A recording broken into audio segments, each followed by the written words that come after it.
Hi, our names are Dylan Singler, Tyler Transcombe, David Peeler, Joshua Dweck, and Kyle Barone, and we are Project 26, and our project revolved around predicting picks in the NFL Draft. For our project, we decided to look at the dynamics between college football performance and the NFL Draft pick position. The NFL is an enormous industry with even the lowest value team being worth over $2 billion, and the draft plays a large part in team success and in turn profits. We are looking to predict, given a player's college career and information on their combine results, what pick number they would be in the NFL draft. We also hope to predict the career approximate value, which is a metric that attempts to describe how good a player will be overall in their NFL career. For our first data collection attempt, we took our data from api.collegefootballdata.com and a CSV file available on GitHub. The main issues we encountered was that almost all features had upwards of 90% null values, which we attribute to both the fact that there are a considerable amount of players that only play a handful of minutes total, and also many of the players simply won't have stats for a certain feature based on their position. For example, a quarterback likely won't have statistics for kicking. For our second attempt, we collected our data from Pro Football Reference. This resource had a lot more of the statistics we wanted in one place.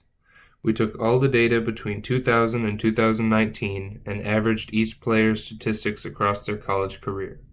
After doing this, we came up with 67 features each for 10,543 players, 4,641 of which had been drafted.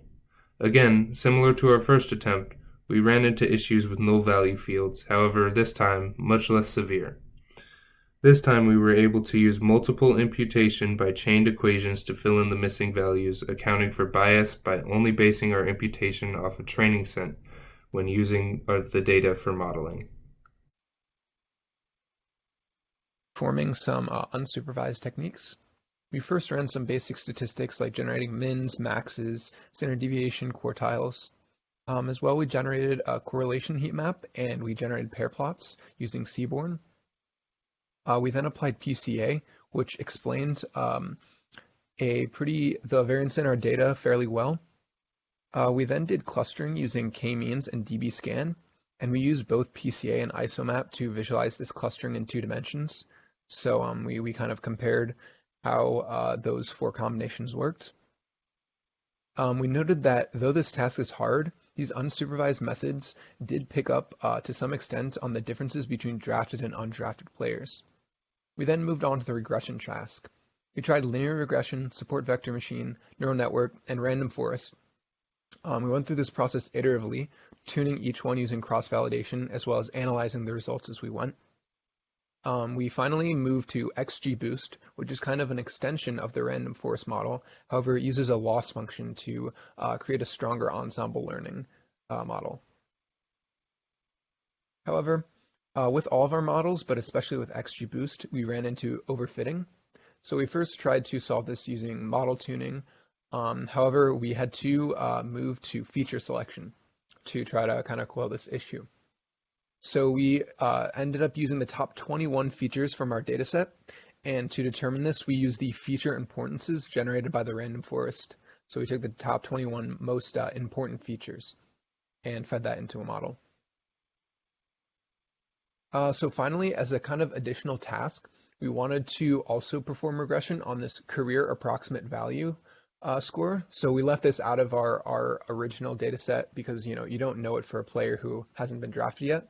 But the career approximate value is a kind of general measure of how good a player has been over their NFL career. We once again use the XGBoost model to do this regression task. We noted that PCA did a decent job in explaining the variance, especially considering the number of features. However, we colored the dots by their pick number and made the pink color for unpicked, and we noticed that a lot of the structure of this PCA was caused by the unpicked players. Almost all the picked players were in a small section we've marked by a green box. Because of this, we decided to run PCA on the picked players, again coloring on a sliding scale depending on what their pick number was. Though there was clearly less visible structure to this PCA, the explained variance is much higher. The strength of this PCA reduction was further supported when we plotted the explained variance for each feature. In this section, we're visualizing the effectiveness of both dbScan and k-means clustering, with the visualizations being created using dimensionality reduction from either PCA or ISOMAP, and using various colorings based on either labels, positions, and pick number. We use Davis-Bouldin index to measure our clustering performance, as well as the Folks-Mallows score to measure how good a method cluster given that picked and not picked were the correct clusters. And focusing on the best comparison using ISOMAP with positions as colors for both k-means and dbScan, it is pretty clear that k-means is more effective at clustering our data. From our regression, this table summarizes all of our results for all the algorithms we used. So we had a kind of random sampler as well as sklearn's dummy regressor as kind of baselines, and as well we included the results for our feature reduction after we ran those through our models. As our metrics, we looked at the mean absolute error, both in sample and out of sample, to get an idea of how much a model overfitted. We also looked at the R-squared, which is the percentage of variance explained and kind of goes towards a model's predictive power. So as shown, the XGBoost model had the best results, though it is clearly overfitting.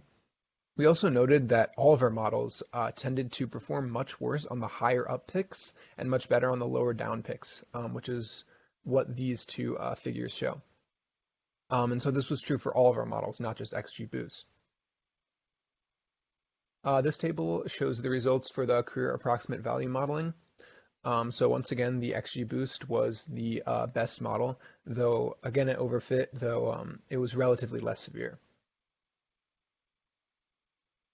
Finally, we also ran a mock draft for the 2018 draft year to examine the strengths and weaknesses of the model.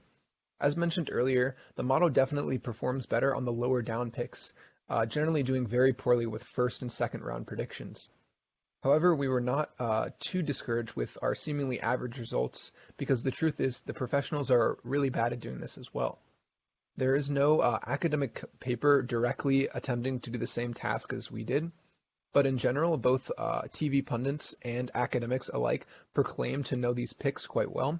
But it turns out that their performance is about on par with ours, often only doing barely better than random chance, which is probably why the betting industry really likes the NFL draft. Finally, we will briefly discuss some areas that we think we can improve the model further. We could use feature engineering or coming up with more relevant features. Some of these features could be taking into account team needs. For example, if a team with the next pick really needs a kicker, then the model should skew towards the next pick being a kicker, or incorporating positions such as like defensive, offensive, quarterback, cornerback, etc. And some positions are more needed in the NFL and are therefore more likely to get drafted, so the model should skew towards them. We can also model player improvement for growth potential, taking into account how much room for improvement these players have in the NFL based off their college statistics.